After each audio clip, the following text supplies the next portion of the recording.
Hello, my name is Ty Bernicke, and I'm president of Bernicke Wealth Management. And many years ago, several years ago now, I wrote an article for the Journal of Financial Planning on why I felt many people worked longer than was necessary and why I thought they could retire earlier than what they thought possible. And since then, we've updated that article and wrote a similar article on the similar topic for Forbes. And one of the reasons I believe people can retire earlier than they think is possible has to do with a flaw in how traditional retirement income planning is done. So, when you look at how traditional retirement income planning is done, usually what will happen is you will use assumptions based on how much you think you need to spend to maintain your lifestyle throughout retirement. And based on another set of assumptions, it determines if your nest egg is large enough to sustain what you need essentially. So, for example, if somebody says they need $100,000 of income in retirement, usually we'll assume that they have a certain inflation rate that will occur because the theory is that if you start off at 100,000, you'll need a little bit more than that the next year and the year after to maintain the same standard of living. So, in year one, if we start off at 100,000, year two, traditional retirement planning software programs would assume you might need 3% more or 103,000. In the next year, you might need 106, a little over 106,000. So the amount that you will need over time continues to increase after 20 years with a 3% inflation rate on a starting point of $100,000.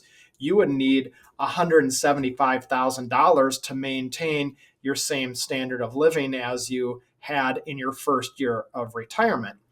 And the reason that I think this is flawed originally came to us based on what we were seeing in practice. Again, our firm's been doing this for over 35 years now, so we've actually seen a full life cycle of a person's retirement, and we simply weren't seeing people increasing their spending by a predetermined inflation rate each year. In fact, we were noticing that people tended to spend less as their age increased. So I went out there and looked around and found a neat survey that's done every year by the Bureau of Labor Statistics called the Consumer Expenditure Survey.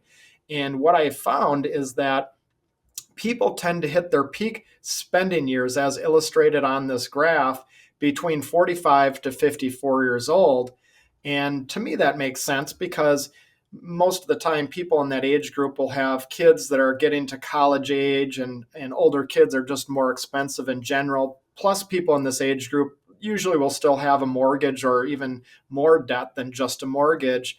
But as people's age increases throughout retirement, usually the mortgage will eventually get paid off. The kids will hopefully move out of the house and have their education and become self-sufficient. So to me, it makes sense that we'll see a general reduction in spending. But what we notice in addition to that is spending continues to decrease as age increases throughout retirement. In fact, every major category of spending goes down with the exception of health care.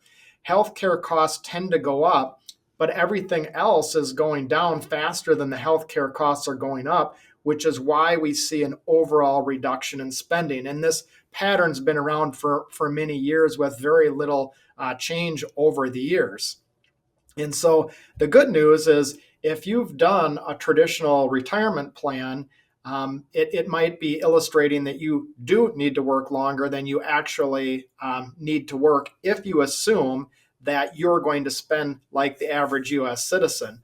Not everybody can fit into this profile. Some people want to spend more in retirement. But again, if you're like the average person, and if you're like many of our clients, if you're using traditional retirement planning software programs, it might be implying that you have to work later than you actually do.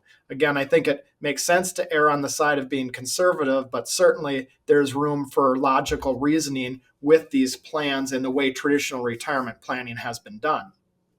A second reason that I think many people delay retirement to unnecessarily late dates in the future has to do with health insurance, especially for people who do not have health insurance provided to them from a previous employer prior to Medicare kicking in at age 65. Because at age 65, Medicare kicks in and you can get a Medicare supplement plan and be covered that way. But health insurance can be very expensive for people who don't have employer sponsored health insurance prior to the age of 65. And we find many of these people will go on Affordable Care Act insurance. The good news is that for the next 2 years, there's been a big break in cost for Affordable Care Act insurance because of the American Rescue Plan. So I want to illustrate how it's going to work for the next 2 years, and then I'm going to illustrate how it used to work. And after 2 years, it's this American Rescue Plan, which helps to prevent overly excessive ACA or Affordable Care Act insurance costs the next 2 years. It sunsets and it'll revert back to how it was prior to 2021. But for 2021 and 2022, you can see the cost of Affordable Care Act insurance is dependent on your modified adjusted gross income. So if your modified adjusted gross income the next 2 years is $20,000 and you retire and we assume we have a married couple, 62 years old, on a silver plan in Western Wisconsin. I specifically used Eau Claire County for this example.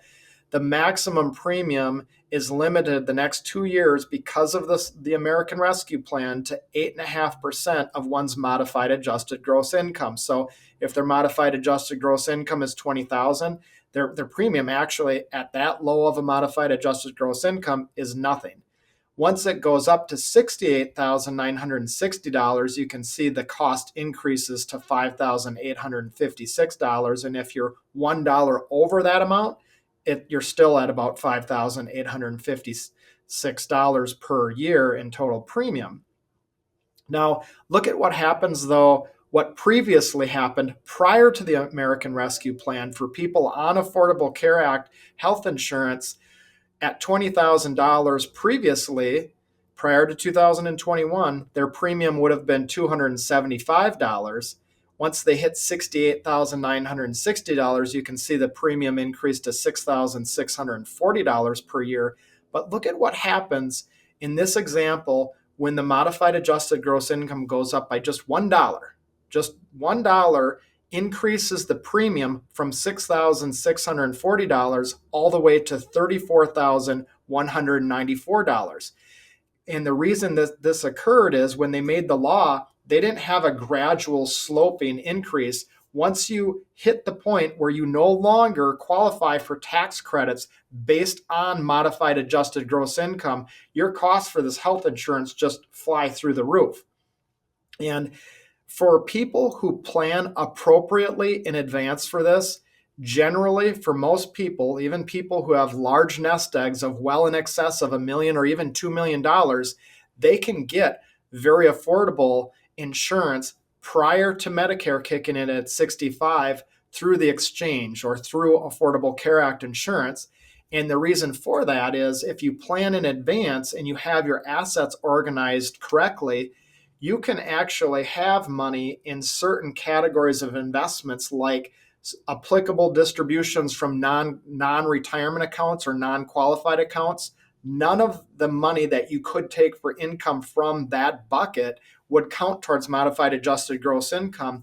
And any distributions that you would take, any qualified distributions that you would take from a Roth IRA don't count as modified adjusted gross income. So if you make sure that you have the proper investments to help you coast to age 65, not only can you hit the level of income that you desire in retirement, you can do it with affordable health insurance.